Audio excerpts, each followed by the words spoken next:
Tanong, ano daw magandang gawin sa mga rejected na lettuce?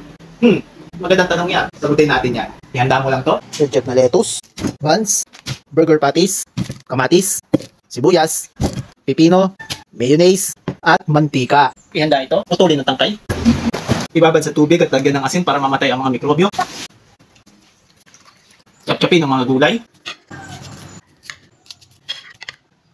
Ihanda mo na to. Portable kalan. Buksan mo na tong buns. Hatiin sa gitna. Ilagay na sa kawali.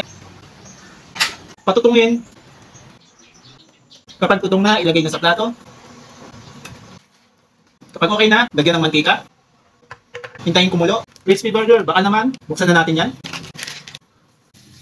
Hintayin maluto. Ilagay na natin sa plato. I-drain ang tubig. Kapag okay na, ihanda mo na ito. Huwag nang patagalin pa, palaman na muna. Pipino, kamatis, patis, mayonnaise, at sibuyas. Pag okay na, takpan na natin.